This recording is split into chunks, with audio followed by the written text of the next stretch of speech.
പാകിസ്ഥാൻ എന്ന് പറയുന്ന രാജ്യത്തിന്റെ ഏറ്റവും കൂടുതൽ പ്രദേശങ്ങളും ബലൂചിസ്ഥാൻ എന്ന് പറയുന്ന ഒരൊറ്റ പ്രവിശ്യയിലാണ് കിടക്കുന്നത്. രാജ്യത്തിന്റെ ആകെ വിസ്തൃതിയുടെ നല്ലൊരു ഭാഗവും ബലൂച്ച് പ്രവിശ്യയാണ്. ഇനി ബലൂച്ച് ജനത താമസിക്കുന്ന ബലൂചിസ്ഥാൻ എന്ന് പറയുന്നത് പാകിസ്ഥാനിൽ മാത്രമല്ല, ഇത് ഇറാനിലും അഫ്ഗാനിസ്ഥാനിലുമായിട്ട് വ്യാപിച്ചു കിടക്കുകയാണ്. ധാരാളം പ്രകൃതി നിക്ഷേപങ്ങളും അല്ലെങ്കിൽ മെറ്റൽസ്, മിനറൽസ്, ഓയില് ഒക്കെയുള്ള ധാരാളം ധാതു നിക്ഷേപങ്ങളുള്ള ഒരു പ്രദേശമാണ് ഈ ബലൂച്ച് പ്രവിശ്യ എന്ന് പറയുന്നത്.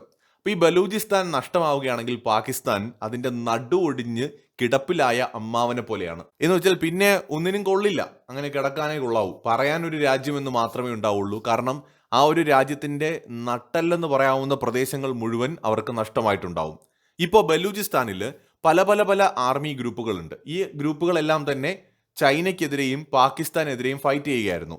എന്നാൽ ആരോ ഇതിന്റെ പുറകിൽ നിന്ന് കളിച്ചിരിക്കുകയാണ്. അതാരാണെന്ന് ഞാൻ നിങ്ങളുടെ യുക്തിക്ക് വിടുകയാണ്. ഈ പല പല സെപ്പറേറ്റ് ഗ്രൂപ്പുകളായിരുന്ന ആംഡ് ഫോഴ്സസ് ഇപ്പോൾ ഒറ്റ ഗ്രൂപ്പായിട്ട് ചേർന്നിരിക്കുകയാണ്. ഇവരുടെ ലക്ഷ്യം പാകിസ്ഥാൻ മിലിറ്ററിയും ചൈനയുമാണ്. ചൈന ബലൂച്ച് പ്രവിശ്യയിൽ ഉൾപ്പെടെ നടത്തിവരുന്ന എല്ലാ ഇൻവെസ്റ്റ്മെന്റുകളെയും ഇവർ ടാർഗറ്റ് ചെയ്യുകയാണ്.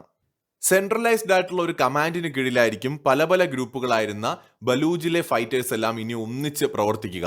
ഇവരുടെ പ്രധാന ലക്ഷ്യമെന്ന് പറയുന്നത്, ഇവർ പ്രധാനമായും ടാർഗറ്റ് ചെയ്യുന്നത് പാകിസ്ഥാനെയും ചൈനയുമാണ്. പാകിസ്ഥാനെയും ചൈനയെയും ബലൂച്ച് പ്രവിശ്യയിൽ നിന്ന് ഓടിക്കുക എന്നുള്ളതാണ് ഇവരുടെ ലക്ഷ്യം. അതിൽ തന്നെ വളരെ പ്രധാനമാണ് ചൈന പാകിസ്ഥാൻ എക്കണോമിക് കോറിഡോർ. ഇന്ത്യയുടെ ഗിൽജിത് ബാൾട്ടിസ്ഥാൻ പ്രവിശ്യയിലൂടെ കടന്ന് ബലൂചിസ്ഥാനിലൂടെ ഗ്വാദർ തുറമുഖത്തിലേക്ക് പോകുന്ന ചൈന പാകിസ്ഥാൻ എക്കണോമിക് കോറിഡോറിനെ തടസ്സപ്പെടുത്തുക എന്നത് ഈ ഒരു ബലൂച്ച് ആർമിയുടെ ഏറ്റവും പ്രധാനപ്പെട്ട ലക്ഷ്യങ്ങളിൽ ഒന്നാണ്. തങ്ങളുടെ മണ്ണിലൂടെ അങ്ങനെ ഒരു പണിയും നടക്കില്ല എന്നാണ് ബലൂച്ച് ജനത പറയുന്നത്. പാകിസ്ഥാന്റെ ബലൂച്ച് പ്രോവിനൻസിലൂടെ കടന്നു പോകുന്ന ഇത് ഗ്വാഡർ തുറമുഖത്തിലേക്ക് എത്തുമ്പോൾ അത് വലിയ രീതിയിലുള്ള ഒരു സാമ്പത്തിക വളർച്ചയൊക്കെ പാകിസ്ഥാനും ചൈനയ്ക്കും ഒരുപോലെ ഉണ്ടാക്കുമെന്ന് പ്രതീക്ഷിച്ചിരുന്നതാണ്. കാരണം ചൈന ഇന്ത്യൻ ഓഷനിലൂടെയുള്ള അവരുടെ വ്യാപാരത്തെ മറികടക്കാൻ, അല്ലെങ്കിൽ ഇന്ത്യയുമായിട്ട് ഒരു ഫൈറ്റ് ഉണ്ടാവുകയാണെങ്കിൽ ഒരു ആൾട്ടർനേറ്റീവ് എന്നുള്ള രീതിയിലൊക്കെയാണ് അവർ ഈ ഒരു തുറമുഖം, അതിനെ കണക്ട് ചെയ്യുന്ന ഒരു എക്കണോമിക് കോറിഡോർ ഒക്കെ ഡെവലപ്പ് ചെയ്യാനായിട്ട് ആഗ്രഹിച്ചത്. അതിന്റെ ഒരുപാട് നിർമ്മാണ പ്രവർത്തനങ്ങൾ നടന്നു, ഒരുപാട് പൈസ ഇൻവെസ്റ്റ് ചെയ്തു. പക്ഷേ ഇത് പൂർത്തിയാക്കാൻ കഴിയുന്നില്ല. ഒരിക്കലും പൂർത്തിയാക്കാൻ കഴിയാത്തൊരു ആഗ്രഹമായിട്ട് ഇത് അവശേഷിക്കുകയാണ്. അപ്പൊ ഈ ആർമികൾ നേരത്തെ പല പല ആർമിയായിട്ട് നിന്ന സമയത്ത് പാകിസ്ഥാന് പിന്നെയും ഒരു എളുപ്പമുണ്ടായിരുന്നു ഇവരെ നേരിടാമെന്നുള്ള. പക്ഷെ ഇപ്പൊ ഇവര് ഒറ്റ ഒരു ആർമിയായിട്ട് മാറിയിരിക്കുകയാണ്. അതായത് Baloch liberation army, Baloch liberation front, Baloch republican guard, ഇവർ 3 പേരും കൂടെ ചേർന്നിട്ട് സിന്ധുദേശ് റവല്യൂഷണറി ആർമി എന്നും പറഞ്ഞിട്ട് ഒരു ആർമിയും കൂടെ ഇതിന്റെ കൂടെ ചേർന്നു. അതായത് പാകിസ്ഥാനിലെ സിന്ധ് പ്രവിശ്യയിലുള്ള സിന്ധുദേശ് റവല്യൂഷണറി ആർമി, ഇവരെല്ലാരും കൂടെ ചേർന്ന് സത്യം പറഞ്ഞാൽ പാകിസ്ഥാന്റെ ഉള്ളിലിട്ട് നല്ലപോലെ അവർക്കിട്ട് പണിയുന്നുണ്ട്.